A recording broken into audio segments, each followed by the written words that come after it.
What's up, you guys? So, Club Shay Shay has been on and popping since yesterday afternoon when Shay Shay himself dropped an interview he did with Amanda Seales in the wake of her complaining about not being accepted in Black spaces where she feels like she should be accepted. And in the interview, he and Amanda Seales discussed her life from the beginning until now. And to be honest with y'all, I almost didn't watch it because it's 3 hours long. It came up on my feed last night, and I could only give it about a good 30 minutes because I was just too tired. And Shay Shay trying to defend white people in a situation that he didn't even witness was just turning me off. It was turning me off. So I had to turn it off, but I came back to it this morning and I finished it. And I definitely want to cover some things that Amanda addressed in this interview.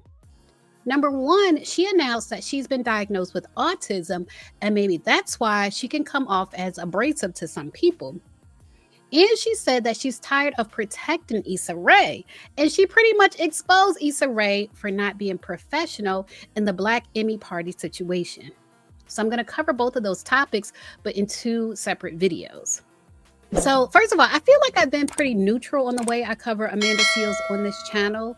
I love smart people. So I do have a certain respect for her and the work that she does.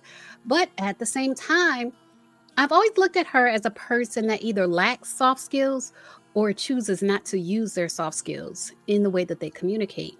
And for me and the type of work that I've done, I've learned that a lot of times soft skills are equally as important as intelligence and experience, a work ethic, and all of those things that are considered valuable in the workplace. Soft skills are equally as important because you can have all of those qualities, but if people don't like the way you talk to them, you're going to have a problem.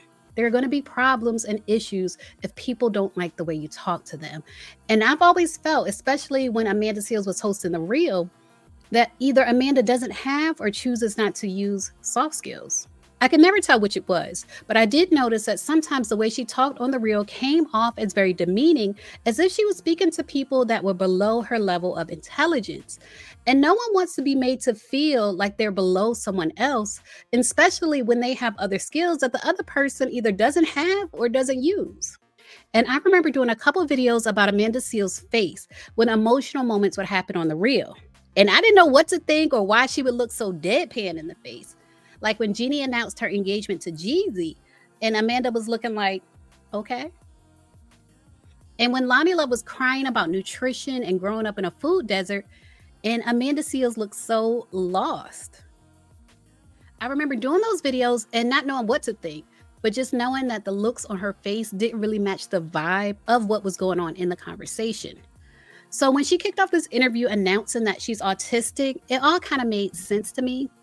That could be why she didn't really react positively or negatively to Jeannie announcing her engagement. She had like no reaction. She was just looking. And that could be why she didn't really seem empathetic when Lonnie was crying. She probably really was lost and didn't know what to do. And that could be the reason that she doesn't seem to use soft skills in the way she speaks to people. If she's not picking up on social cues, according to her, she's not using soft skills to navigate interactions with people because she doesn't realize that she needs to, because she's not picking up on their social cues. Now, y'all can take her diagnosis however y'all want to, because I know a lot of people feel like being autistic doesn't give someone the right to be rude. And it doesn't. Point blank, period. It doesn't. But for me, dealing with multiple people on the spectrum on pretty much a daily basis, my experience is that they can sometimes be rude. And yes, it is sometimes related to symptoms of their autism. Sometimes it is a direct correlation. So I can believe that Amanda Seales doesn't pick up on social cues, and that's why she comes across as abrasive. But it was weird that Shannon Sharp didn't seem to believe that she had an actual diagnosis. It seemed like he was trying to lecture her and tell her just because she thinks differently doesn't mean she's autistic, when she was literally telling him she went to the doctor, took the test, and was diagnosed as autistic. It was weird that he was challenging her on that. But once he stopped challenging everything she was saying, I feel like the interview became easier to watch for me. But during the interview, she mentioned being accused of being colorist because she referred to herself as being light-skinned and skinny, and people giving her a hard time about it. And up until now, Even though I had heard people say Amanda is colorist, I thought they were referring to something she said on video, and I was not about to go look for a video of her saying something colorist. But part of it was actually a tweet that she made. And that tweet did start trending again on social media today. And now I do see exactly why people accuse her of being colorist, even though she said that she's not. So this tweet was made December 21st, 2019, 9:45 a.m. She said, "Listen, I get it. I ain't considered the underdog. I'm a light-skinned, skinny, middle-class raised, opinionated, smart ass black woman with long hair. So no matter the merit of what I say, I'm the perfect person for me-minded folks to shit on without shame." Lord, y'all. And I feel like someone who claims to be so good with words, like she's a poet, she's a rapper, a writer, all of those things, like a wordsmith. I feel like she should have been able to express herself better than this. Because me, someone who's read her book, I feel like she's saying that she knows she's privileged. And then she's listing all the ways that she's privileged. But I hate to have to even interpret or explain her tweet, because I feel like whatever you say in writing should be able to be taken at face value, especially from someone who says that they're good with words. And she did address this. She addressed this on Club Shay Shay. I'm going to show you guys the screenshots of what she was saying, because there was a tiny moment that she did admit that she thought colorism went both ways. And I think that's the moment, or that time period, is when people were saying that she's colorist. And so she was explaining that she gets accused of being colorist, but she's 1000% not colorist by any means. And she feels like things get misinterpreted. Like on the Breakfast Club, she says they asked her, what are the reasons that people don't like her? And she started naming the reasons. And she said people have told her they don't like her because she's light skinned. And they were offended because they thought she was saying being light skinned was a positive thing. Like she was saying she was light skinned in a positive way, and people were hating on her because she's light skinned.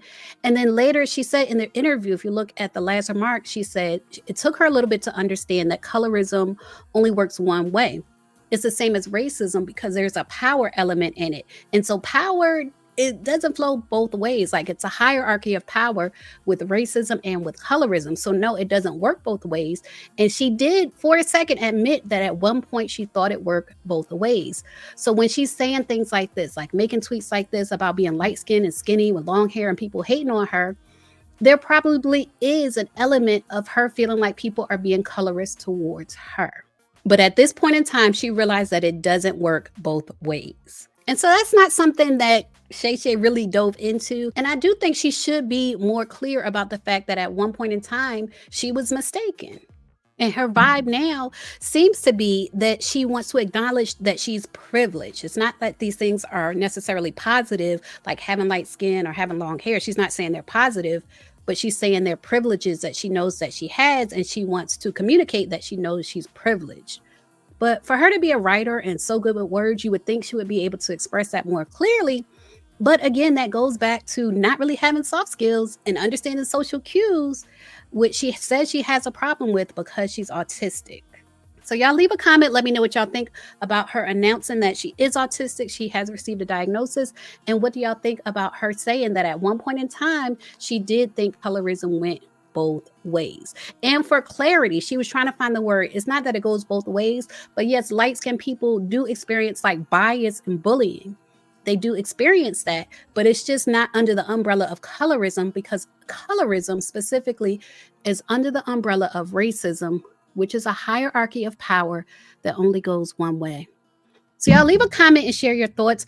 I'm going to do a separate video about her exposing Issa Rae, because it seemed like she didn't pick up on that social cue either. It doesn't seem like Issa Rae likes her, and she didn't understand that.